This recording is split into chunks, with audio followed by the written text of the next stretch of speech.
Here we go. And here we are. We are live. Oh my gosh, manufacturing e-commerce success. It's a wonderful, beautiful Monday in DC. How are you doing today, Damon?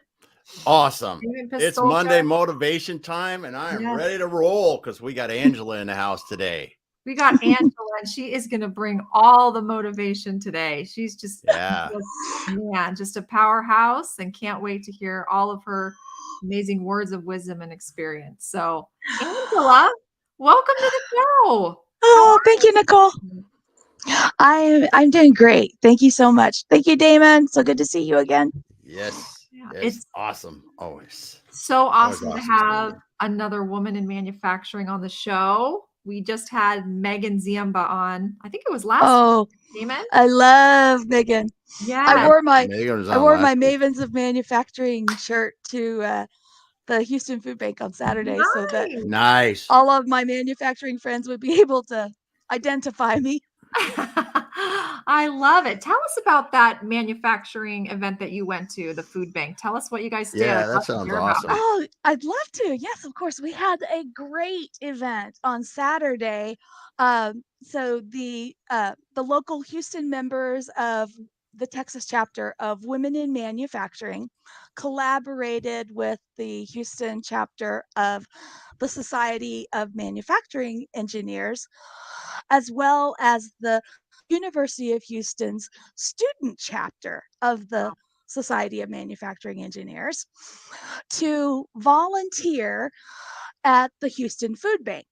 Now, the Houston Food Bank is gigantic, and it is one of the largest and most efficiently run food banks in the United States, and it services 16 counties in Southeast Texas. So imagine their impact for hunger relief, because it's just tremendous. I have such a heart for the food bank. So we decided to sign up for a shift at the food bank, and we had this, triple collaboration event going on.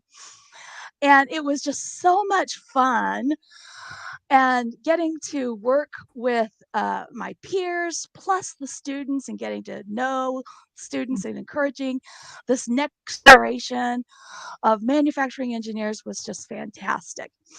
And of course, when you bring a bunch of manufacturing experts into a situation like that, we were assigned a task to scan all these food items and sort them. So some things were actual food items, like bottles of drink, or water, juices, soda, things like that. And then others were packaged food, cereal, prepared meals, other things like that, similar items. But then there are also household cleaning products and things that were non-food. So they had to be separated out in different boxes. Of course, we very quickly established a process, and it didn't take us long to optimize this process and then execute. So we finished our task ahead of time, and they're like, okay, go take a break and we'll find some other work for you to do. So once we finished sorting all these items, then they brought us in to sort produce. So we were bagging 5-pound bags of mandarin oranges and sorting through this big, gigantic bin of oranges, and having to sort through the good and the bad, right? The good, the bad, the ugly. Yeah. And we quickly found a way to optimize that process as well. So we had people picking out the good oranges, and at first it was like, the good and the bad, it was kind of taking too long. So a couple of us just focused on calling out the bad oranges, so that the good oranges is like, I'm calling out the oranges and I'm pitching you the good ones as I go along, and just went a lot faster. That's awesome. That's Yeah. awesome. Well, we got I some think people I here that think are Dave stopping in. Chrysler would probably like Yeah, that. yeah. Dave's here. And Nicole, we got some comments coming in already. We Yeah. got Dave's here today and Scott. Hey, Hi, Scott, Scott. Nice to see you. Hi, Christine. Christine. And We got Dave. Dave Dave. Chrysler's in the house. Let's go, Yeah. Dave. It's so good to see you. Yep. Oh my gosh.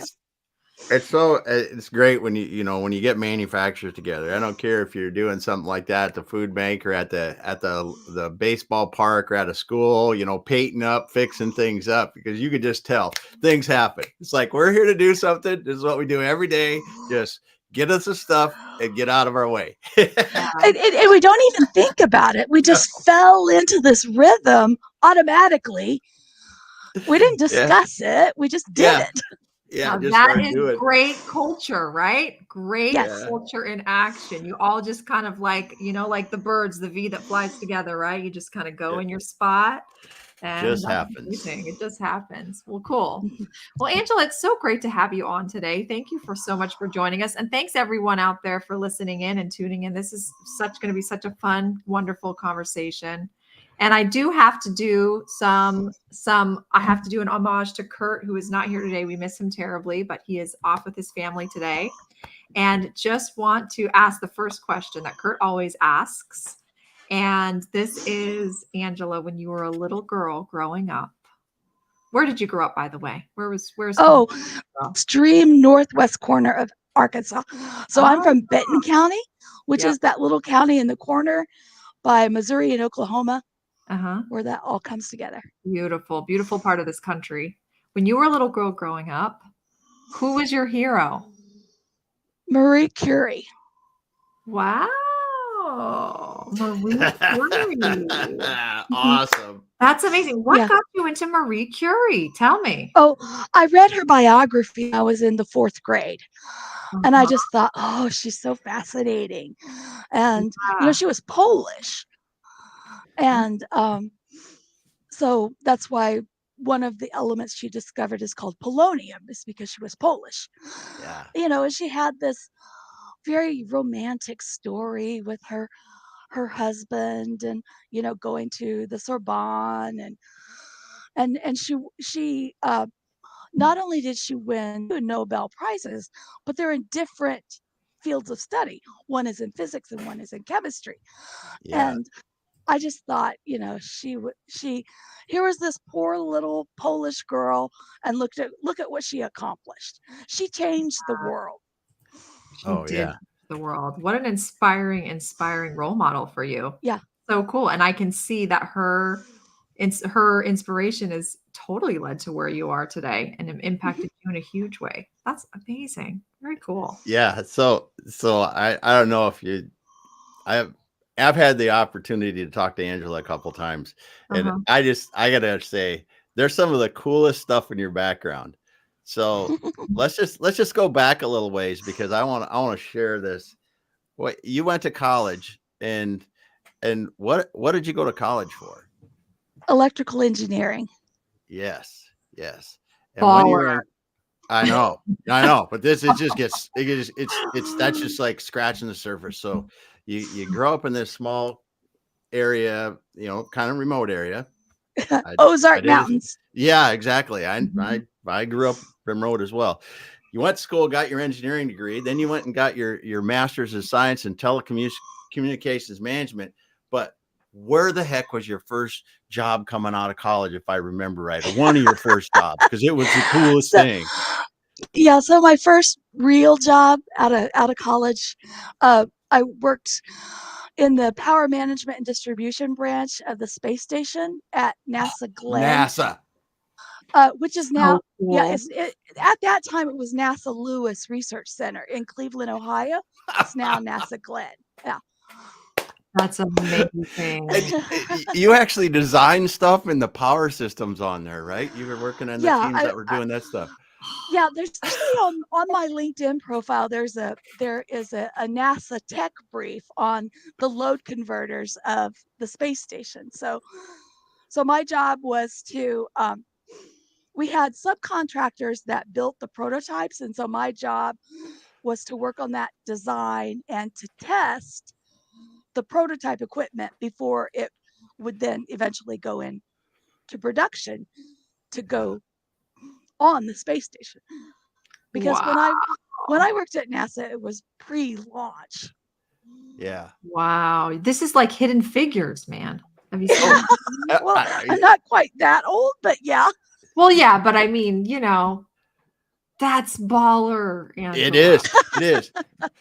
Then, Yeah. because you talk to Angela, and Angela's she's just unassuming, and she's got all this cool Totally. background stuff. So then you move forward into your career a little bit more, Mhm. and you did something in Atlanta with telecommunications that was.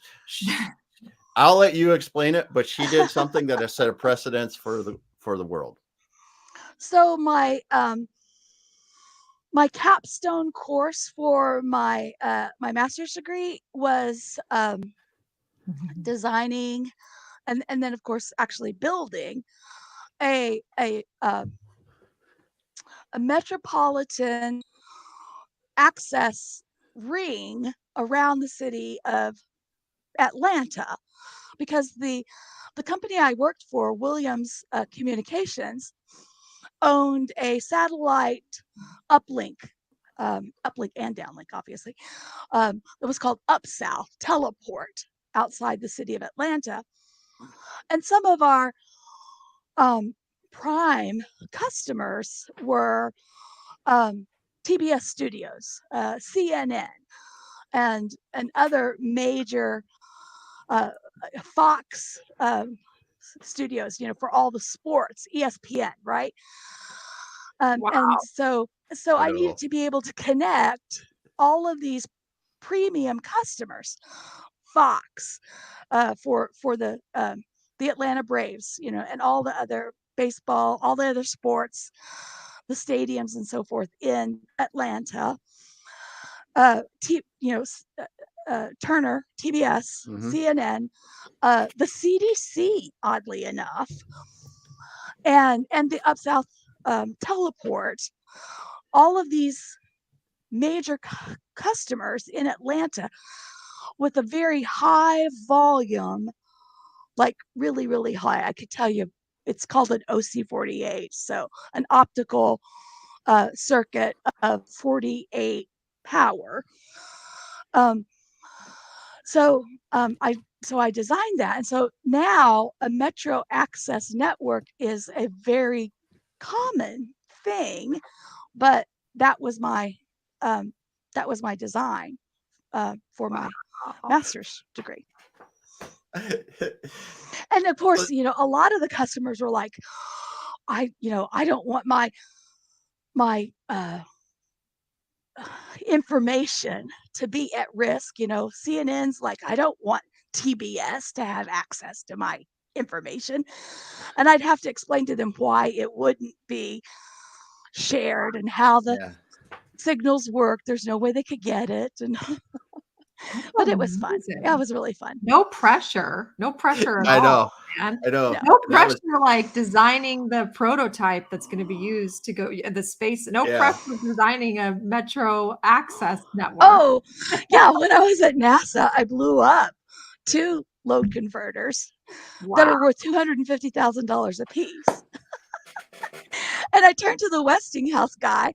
I'm like, well, Dave, I guess it wasn't fail safe now, was it? Nice. Well, it's here I am, like fantastic 24, 25 years old, and here, he's a mid-level career, white guy, and his chin just dropped. Yeah. Well, it's better doing it in Cleveland than it is in the space station. There you go. Right? Exactly. I know.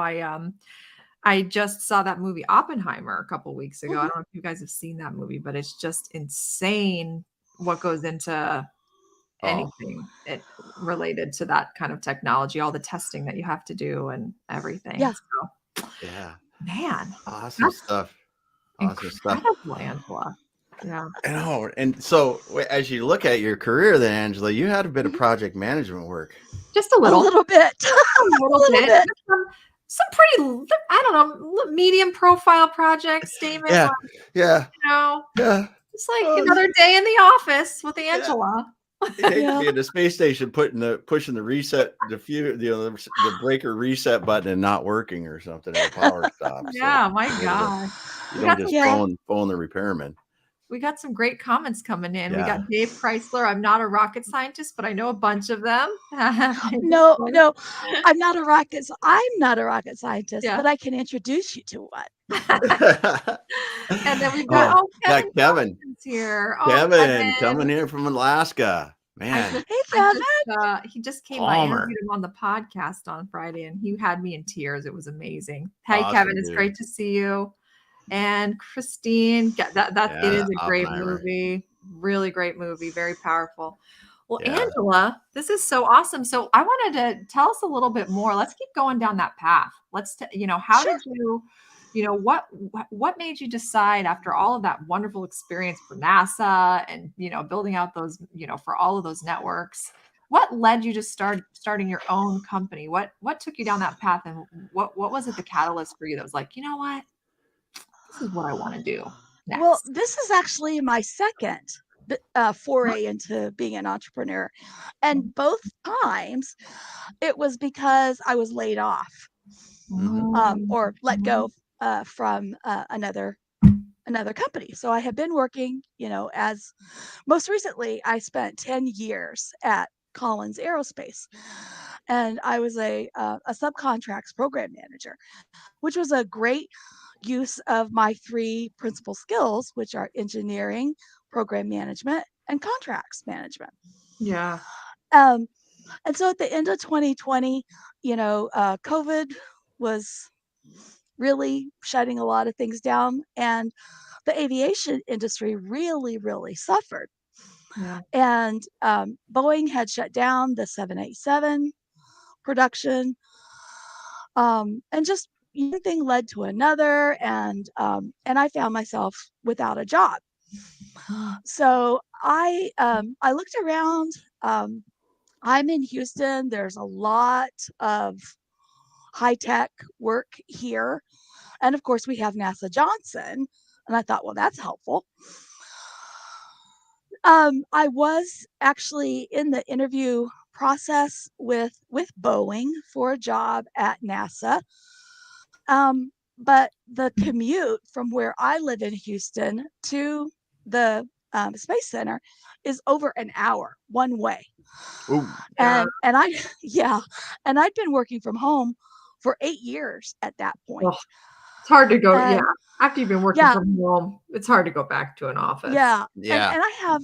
I had two dogs. I now have three, and um, my oldest girl will be 17 in Oh October. yeah. And Wow. I'm like, I just can't, I just can't. So I withdrew from the interview process, and the Boeing guys are, really? Really? I'm like, I'm sorry, but I can't go into the office every day, and I can't make a commute. And I had the opportunity for a contract job, but it was with a German software company, and their ERP system could not pay me as an individual. They needed me to form an LLC in Mm. order to get compensated. So I thought, well, that's a good idea. Why don't I just form an LLC and maybe do this full time? And so that's how it all got started. It was like you stumbled into entrepreneurship, right? Like the happy accident, necessity Like Yeah, for Kevin. invention. It's great. exactly, Kevin. Exactly. Yeah. Yeah. And you never looked back, right? That's kind of how it was for me too, similar situation. And you Hmm. never looked back. You're just living it, loving it, doing good work. Yeah. I It's great. I really do love my lifestyle right now. And Mhm. as long as it pays the bills, I'm going to keep doing it. Yep. Very Awesome. true. Well, go ahead, Damon. No, You got I something just you want to say? take away, Nicole. I love this. Christine says, and boom, an entrepreneur was born. Yep. So let's talk about, your role. You provide project management as a service, which I think is really interesting, and in manufacturing Yeah. specifically. And so, Mhm. what are some of the biggest challenges that you're seeing now in manufacturers when it comes to suppliers, contracts, project management? What are those problems that you're seeing like again and again and Mhm, again that that manufacturers are having, and how are you mhm. helping solve those? Well, first of all, project management as a service, I'm actually having that trademarked. And Ooh. yeah, yeah. Woo! And then, so some of the things that I see manufacturers struggling with right now, while I was at Collins, I was one of just a handful of team members in the organizations. And Collins is a huge company, right? It's part of the Raytheon organization now. They were acquired. UTC was acquired by Raytheon. So while it was still just Rockwell Collins, um, I was selected to lead a team of subject matter experts to go into supplier locations and help those suppliers with a, a supplier risk assessment. So we would evaluate their capabilities across a broad spectrum of risk areas. So it could be their business continuity plan. It could be their hardware or software engineering practices. It could be HR. It could be financial, um, um, just their financial practices as a whole. It could be inventory control. It could be a whole gamut of potential risk areas. And then if they were found um, less than superior, we would help create an improvement plan. Mhm. And so there, within Rockwell Collins, there were only, maybe half a dozen of people that were qualified to lead these teams, and I was one of them. Mm. And I loved that kind of work Mm. because we didn't consider it an audit per se. It was an Mhm. assessment. And, the supplier was very involved in this. They would rate themselves first, and Mhm. then the Collins team would go in and rate them. And we compare the variances. Mhm. And it really was helpful um, to the supplier, because if they wanted an outside consultant to perform this type of analysis, it would cost them, probably hundreds of thousands of dollars. Mhm. Yeah. And then um, I also helped perform um, repair capability audits, so repair Mhm. station audits, because in aviation, repair capability is very, very important. So, one of the things that I'm seeing just across the board in manufacturing is the the establishment of KPIs in these in whatever you want to measure, right? Yeah. You Mhm. choose something, measure it, and um, then maintain that over time, right? See what the trend is. Are they maintaining? Are they improving? Mhm. Are they beginning to fail? But, Mhm. if you do have suppliers that are trending down, you know, nip it in the bud and set up an improvement plan. But if you don't know what your quality measures are, you don't know if you're getting good or bad quality. It's so Drop it true. right there. Yep. Drop the mic. Establishment of KPIs. It's Yep. Yeah. so, and that is so true, Angela, across every business unit. There needs to Yes. Mhm. be KPIs across the business. Yes. Yes. Yep. Yes. And And you and your supplier, your vendors need to agree on what these KPIs are. And mhm. then you need to have open and honest communication in some forum.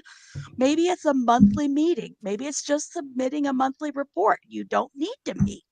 Uh-huh. But if you're just getting a report and nobody's looking at it and nobody cares, That's number one, that's waste, and you're not being Yeah. lean. If Yep. you're generating reports that nobody reads, that's waste. Yes. So you need to be reading the reports. You need to understand what's being reported, and then act on it. So if you're getting some type of defect report, like, X number of defective parts per million is your goal. All right. Are they hitting the goal? Are they exceeding the goal? If they're exceeding the goal, reward them, compliment them, just say thank you. If they're failing, Yes. create an improvement and find out why. Yes. I love that. If it's on time delivery, if it's, calls per minute, whatever it is, whatever the KPI is, understand it and act on it. Oh, and you said something really interesting about reporting, because it's how many times have we gotten reports that we've never looked at, right? Like Yeah. it happens a lot, right?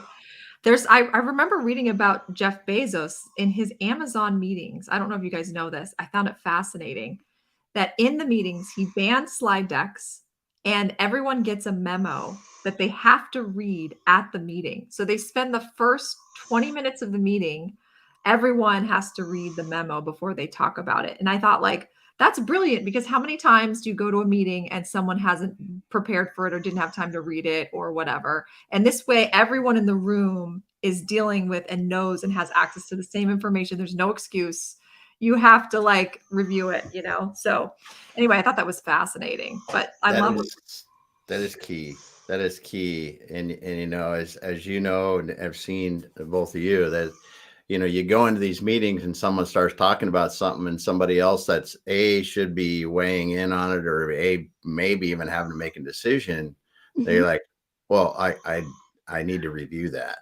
And It wastes everyone's time. It is, especially when you're talking about a KPI, a performance review meeting, right? Because if you're going to have one of these, we used to, and I just love being a stickler like Bezos on these things. You come to the meeting knowing what your numbers are. They better be in the reports, because we're not going to go through every number on the report. We want to, it's there because everybody should look at it, but we're looking at exceptions, issues, and solving problems. If you can keep that focus on that and stay off of those things that, hey, I was supposed to do 10 and we did 10 or we did 11. Cool. We don't even need to talk about that. Let's talk about the one where we were supposed to do 10 and we're going 3. Yes.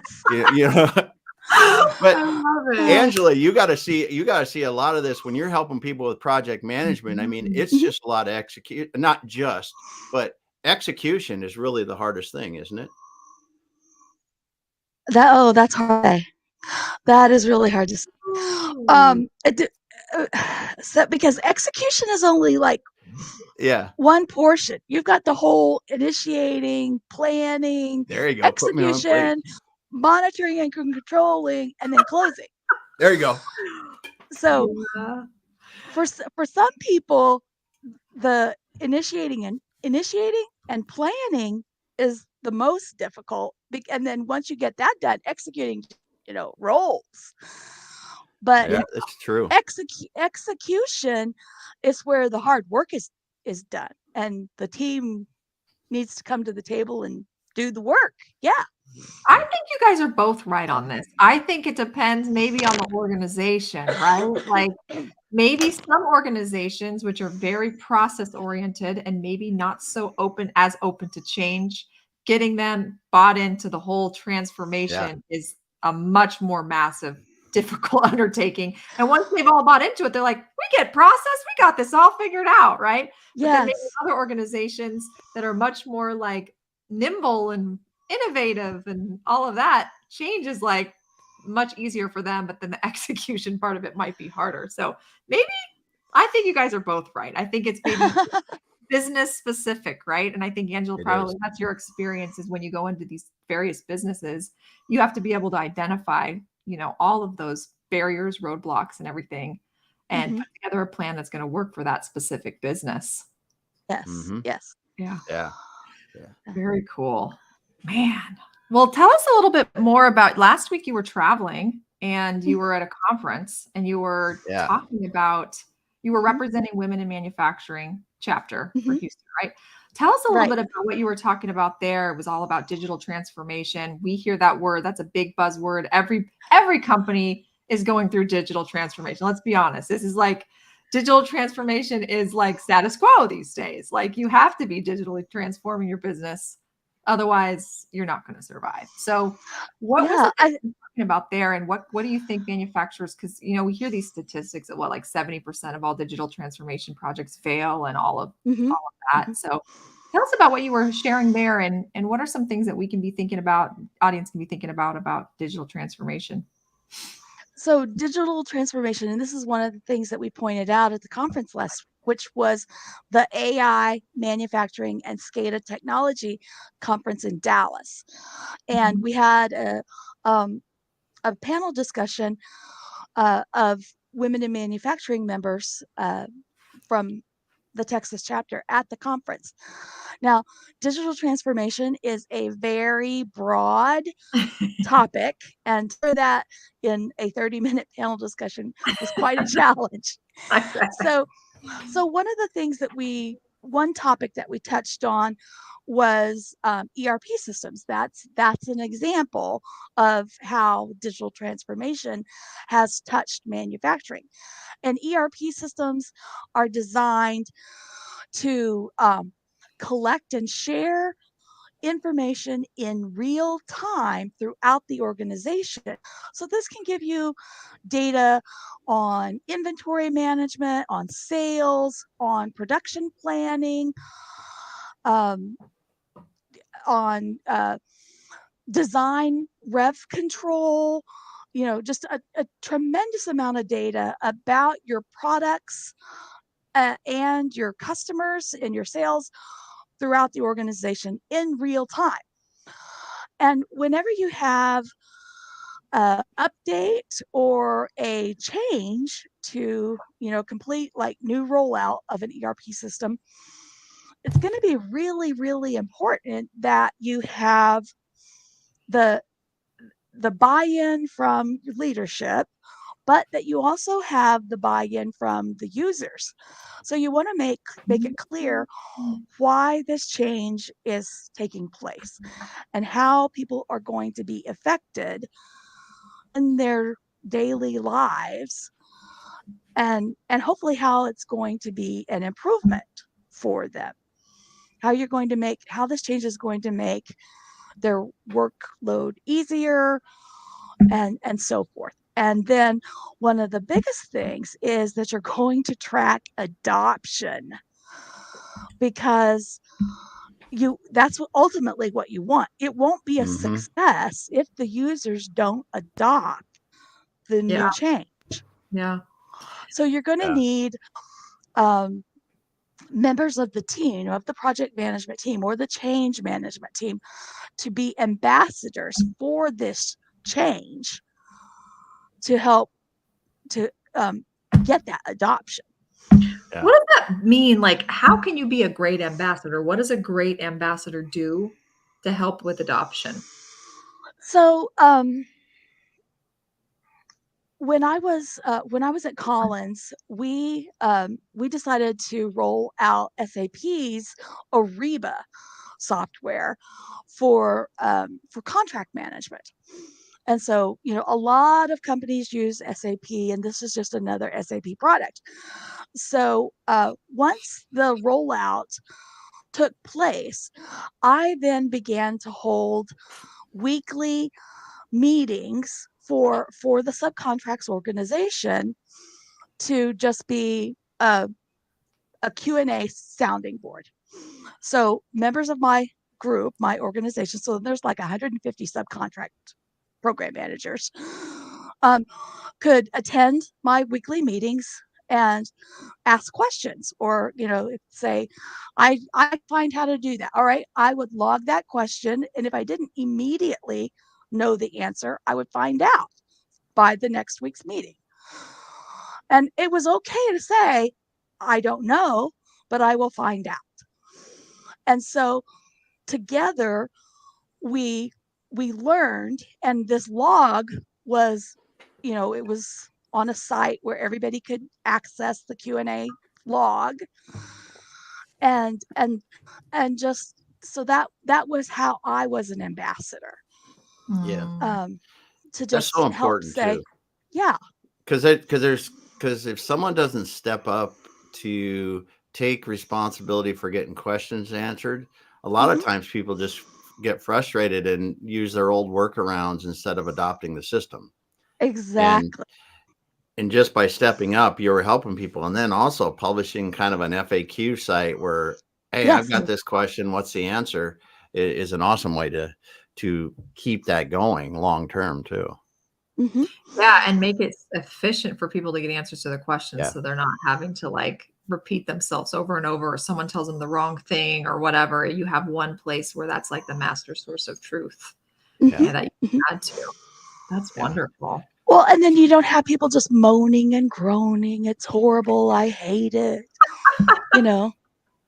What is No, it with it's why do we hate change so much? It's so funny. It's like we have this love-hate relationship with change. We all kind of want it, but then when it comes, we're like, I don't want it anymore. It's so Yeah. funny. yeah. Anyway. Yeah. Yeah, it's for sure. And it's a great example too, Angela, because ERP implementation is probably one of the most despised things in manufacturing across the hmm board. You know, you think about anything you can do in a manufacturing business, and when people hear ERP implementation, they just think of chalk fingers on nails on a chalkboard, just going, Well, your ERP system basically touches oh, everything yeah, yeah, end to end. yeah, yeah. Yeah, that's for sure. And then you Well, get then go ahead, Nicole. Sorry, no, I you can go go ahead, down this a long ways. David. 'Cause- well, because people are, so you get this ERP system, right? And it touches everything, as Angela says. First of all, I got 47 different departments that have to all agree on how we're going to use it. And then they want to keep doing it the way they've always done it, which is the most horrible thing you can do to an ERP system, because it takes orders like this and flows through like this, but and goes through this way. And you're saying, but no, we want to go through this way. And it's like, so some people actually will go customize stuff to do this, Oh to yes. Oh customize the yeah. flow through the ERP systems. Now, what you've just created is a one-off version of that ERP system, which you have taken ownership for the rest of your life, rather than figuring out how to really optimize your processes around how the software is meant to work. Is such a huge waste of time. Even in the smaller companies where I worked, you would spend hundreds of thousands of dollars trying to do that just because Damon likes to do it this way.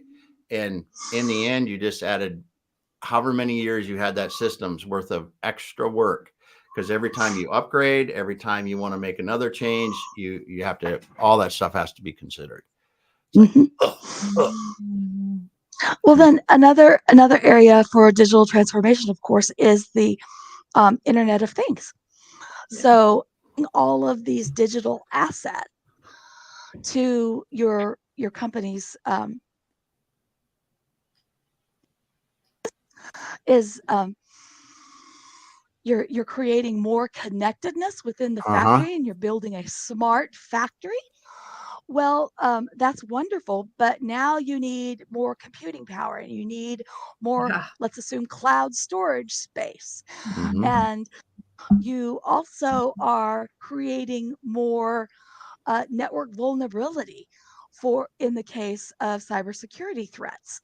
Mm-hmm. So all of that has to be considered as well. Yep.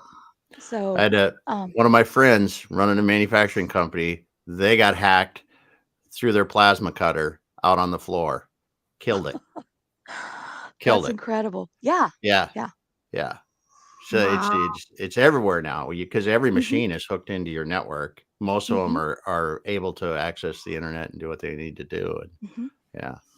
Yeah. And Mm, and let's assume that you're allowing your employees um, to have their own personal devices connected to the network, Yeah. because you want them to have round the clock availability. So their personal phones or iPads or whatever can be connected to the network to access their email. Let's just say email only.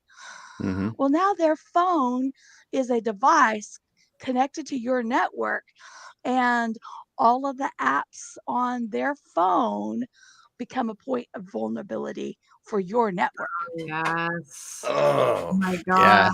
yeah.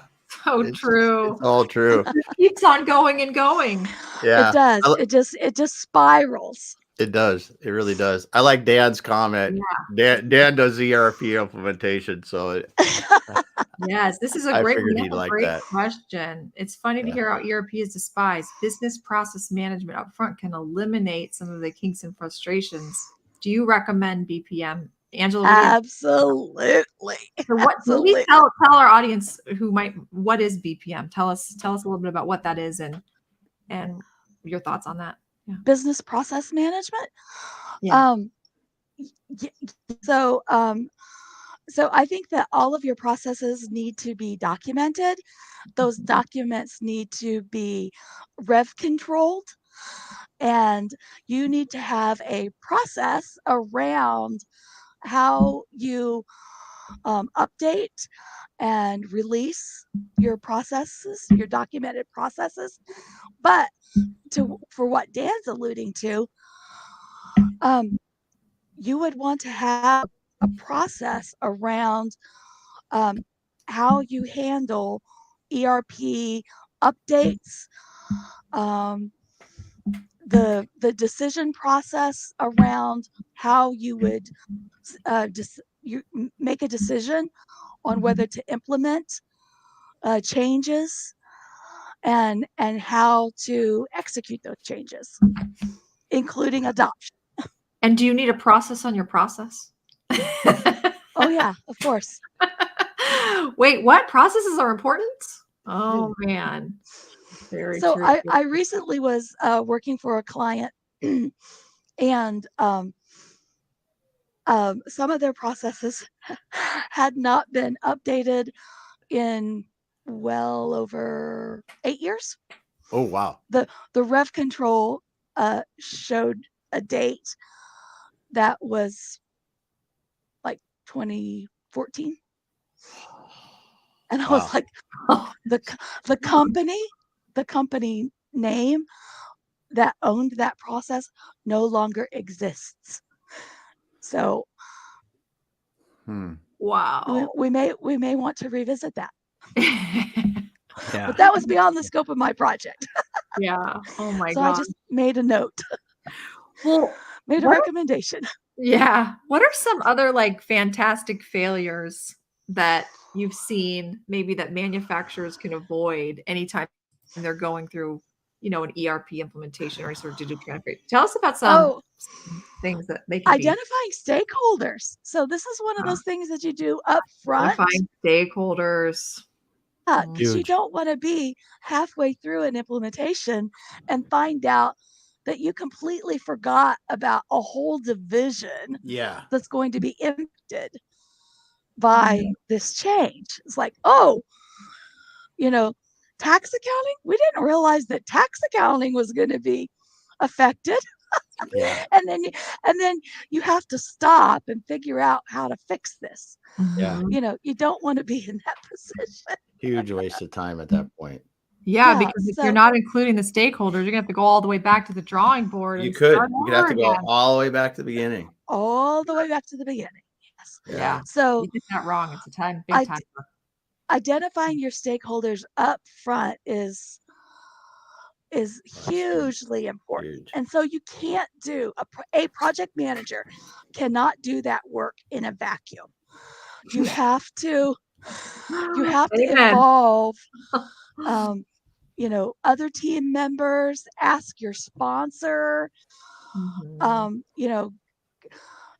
get people involved up front and early about who else should we think about, who else might be using this. Yeah. Very And good. the best way to do that is to map out the process. I think Dave Chrysler might be singing over there. Yeah, I think so. I think he is. So if you map out the process, you can begin to identify who's going to be affected, Yeah. and then ask them, Yeah. hey, if I push this button, is it gonna, is it gonna eventually, you know, leave some Skittles in your desk? So Yeah. true. My Yeah. gosh. Good stuff. Very good. So Yeah. you got you've you've done a lot of work in the women in manufacturing. I want to talk about that a little bit. And what are some of the Yes. things that you see that's really got you excited about women in manufacturing and getting more young women involved in manufacturing? Okay. So, I joined Women in Manufacturing back in February or March of 2021. And part of my motivation for joining was to network because, as I said, I was at that point of not knowing where my career was going to go, and I thought, you guys know Lori Nevin, right? Mm-hmm. Mm-hmm. Okay, so Lori is a good friend and actually former uh, supplier. She used to work for a company that supplied Collins, and that's how we met. Okay. Um, she was giving a presentation on project management to Wim Washington. And so, being friends, I thought, I'm going to support my good friend Lori. I'm going to attend this event she's giving. And so I attended the event. And I thought, wow, this is just awesome. I hope there's something like this in Texas. And there was. So I joined WIM and I affiliated with the Texas chapter. And it was just a fantastic way of meeting other women in manufacturing. And I've met chemists from Dow and um, BASF, and of course Karen Rivera, that you both know, is the Mm-hmm. state chair for women in manufacturing now, and she's just amazing. And then so many other really, you know, really amazing that I wouldn't otherwise have had the opportunity to meet, given where we are located and the difference in our real world titles. Yeah. Um, so that's been really encouraging. And then because of my role on the board of directors, I have the opportunity to plan events here in Houston. So we have a monthly meet greet, and I get to meet these women in person. And then we also have virtual events. Um, Next month, I'll be going to the international conference in San Diego. This will be my second time to go to Summit and just have a few days of just lots and lots of training on all sorts of topics related to manufacturing from some really excellent presenters, and get to spend some time also networking with other WIM chapter, uh, WIM, all different WIM chapters. But I love the WIM Educational Foundation and their platform of training. So they have all kinds of different training. We have every month a virtual learning series, which provides all WIM members with some training that is usually related to manufacturing. But then they also have cohort training. So we have one coming up that is the empowering women in production, which is the only training that I know of its kind.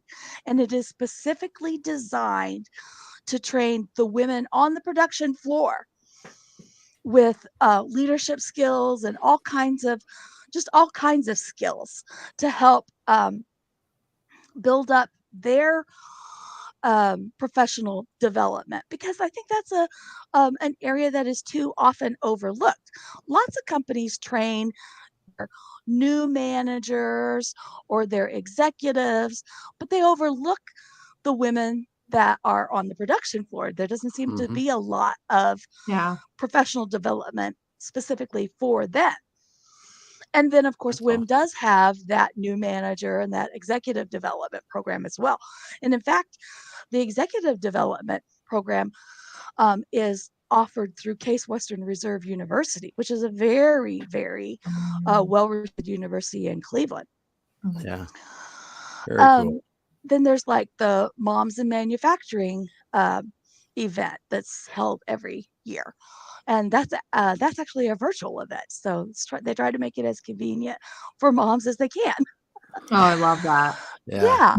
So We there's just, just yeah, all kinds of stuff to so love. great. We were talking with Megan about this last week, and I'd love to ask you the question I asked her, and that is, what is it that you think women in manufacturing bring to manufacturing uniquely? And what can women and men be doing to support that? Okay. So I think that women bring a different perspective in that we have a different problem solving methodology. I think we I think we approach problem solving a little different than men, because um, I think we think a little bit more about consequences and the ramifications a little bit more. We're not just straight to the point. How do I do this? Yeah. Yeah. But it's like well, if I How's did this gonna have this, this but and that? what if I did that? We kind of solve it a little bit differently, and Yeah. we may be more likely to engage partners to help us solve. Yeah. Yeah. I can vouch for that. Yeah. Yes, Yeah. very true. And Yeah. another thing, women in manufacturing is not, I mean, it's not exclusively for females. We Yeah, certainly welcome male allies to the organization. Yeah. that's great. So, yeah. Yeah. Well, it's that's the fact of the matter is manufacturing. We need so many people. We want everyone, Everyone. and their friends and their friends' friends. Just because we don't have enough people in manufacturing right now, and Yes. that's that's adopting as many robotics as we can and AI and everything else because there's just not enough people anymore. I think it's still true as a few months ago, though, I heard that you can't fill all the manufacturing open positions with all the unemployed people in the U.S. Wow. Something like that. It was some crazy fact like that. So yeah, and we got the other thing you got going on that's pretty cool. Where we're going to jump off here. We got a few minutes to jump off here, though. Is first of all, real quick about M&I University. Yes. What's going on with the M&I University? Yeah. Well, first of all, I am doing some pro bono work for M&I University as being the project manager with Katie McDermott. Nice. And so I'm so happy to see that both of you are volunteering to teach a course as well. And what I'm doing is each Wednesday in the month of October, I'm going to be teaching a course on project management, a topic in the field of project management. So that's already on the M&I University site, and you can sign up if you're interested. I'd love to see some people registered before October. Yeah. Nice. Yeah. Yeah, and Yeah. this is a great, wonderful, wonderful free service that M&I offers. I was part of it last year, and I think just so the quality of education, having someone like you there, Dave Chrysler, I know, did it last year as well. There's just some really, really high quality content that comes from this from M&I that's being offered completely. It's a free service, so please take advantage. It's really great. And Whitney says, super excited for M&I University this year. Gail's here. Hi, Gail. Yeah, Gail. Always love insights from Kevin dropped back Angela. in. Thank you, Gail. Nice. And then Whitney and Gail are both presenting again this year. Yeah. And then Kevin, I have found that women's unique view of processes give insights in everything from kinesiology to manufacturing. So great. Yep, we're getting Thank a you, lot of Kevin. great comments. And then Kevin also, he says he wants to provide you with a free bag of treats for your dogs. So he Boom. manufactures Ooh. dog treats, Oh, Single ingredient dog salmon. treats. Yep, they're that Boom. is so awesome. Yeah, Yep. yeah. Normally the only treats my dog gets are my dogs get are carrots, which they love. I have videos of my dogs eating carrots. It's just hilarious. yeah. But Kevin, I Good will stuff. welcome that. Thank you. And then shout out to Katie McDermott who Yeah, puts on put it M&I. all Katie's together. doing amazing work. So definitely check that out. And I know you have a new project management training services that you're offering. I think it'd be great to Yes. just touch on that really quickly before we close out the show and tell everyone what you're launching soon. Sure. So we are offering a learning management system.